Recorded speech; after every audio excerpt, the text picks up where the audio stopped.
8 years ago, I was a brand new ministerial intern trying her best to be on top of the myriad work of ministry. I had gotten advice to write my sermons early in the week, and I wrote one on the day before the 2016 US presidential election. And then I had to rewrite that sermon on Saturday morning.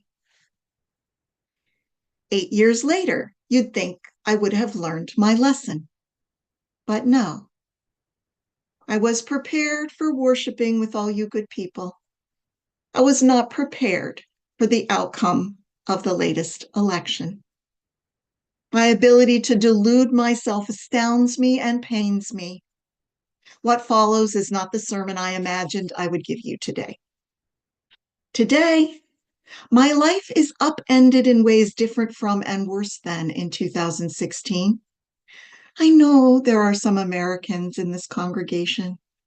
I know that the US election will have repercussions and impacts for Canadians. As human beings, we all suffer, and not just now. That is the fact of our human experience, no matter our privilege, no matter our social position. Following on the US election, our suffering takes different turns.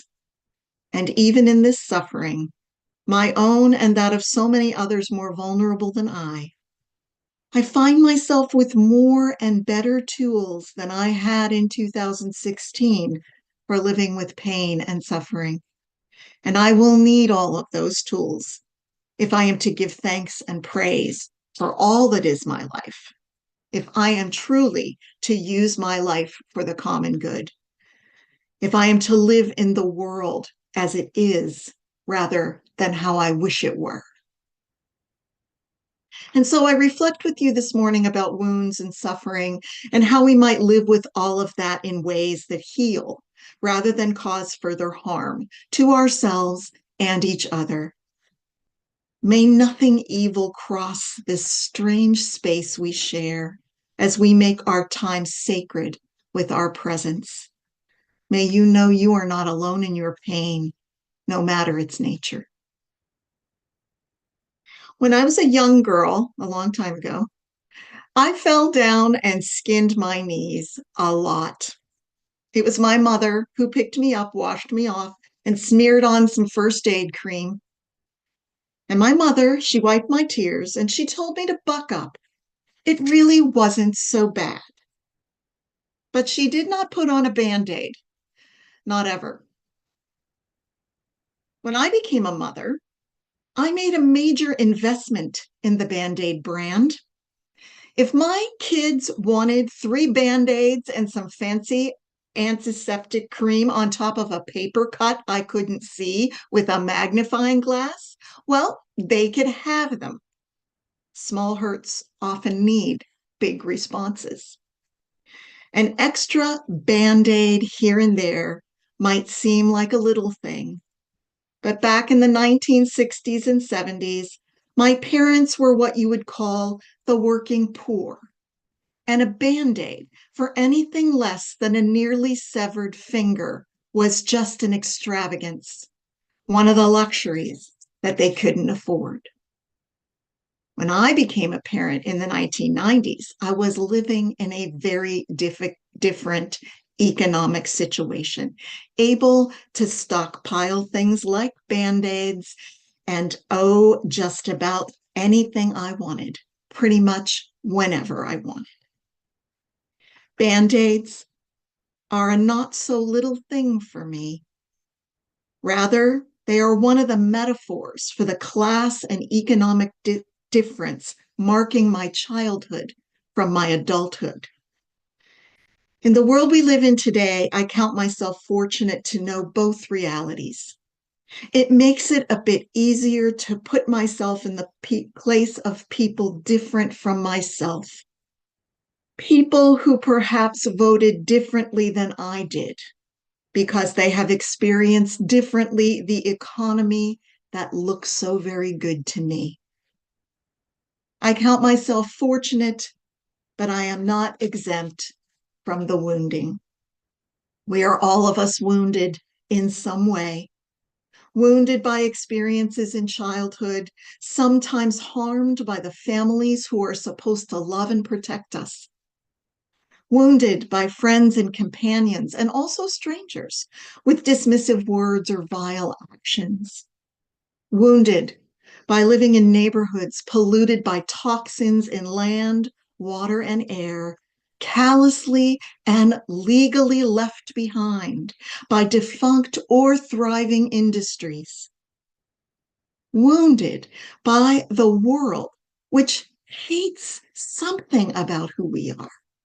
Oppressive systems denying some of us our rights, even denying our humanity in an effort for power. In the wounding, we suffer. In the unhealed parts of ourself, we suffer. And sometimes our own suffering causes us to harm others. Sometimes, in the effort to protect ourselves, to put a Band-Aid on our own suffering, we harm others and we harm ourselves. One of the characteristics of this last US presidential election is the intensity of polarization. I know it is something you, my Canadian siblings, are contemplating as well. We find ourselves not only on opposite sides of a political divide, but we have learned to hate those on the other side. We have been encouraged to see those on the other side as sinful, as evil, as crazy, as less than human. If you give someone a Band-Aid, you're coddling them. Or if you withhold a Band-Aid, how can you be so cruel? One or the other. My mother was wrong. Sometimes it really is that bad, and a Band-Aid is warranted. And I was wrong too. Band-Aids sometimes just hide the wound left unhealed. One way or another, one way and another, we are too often failing to see the humanity of each other, and thus we are wounding each other, and thus we are wounding ourselves. Why does it matter that we are wounding ourselves when we are wounding each other? Well, I sometimes fear that if we don't find some self-interest in this effort to make the world better, we just won't.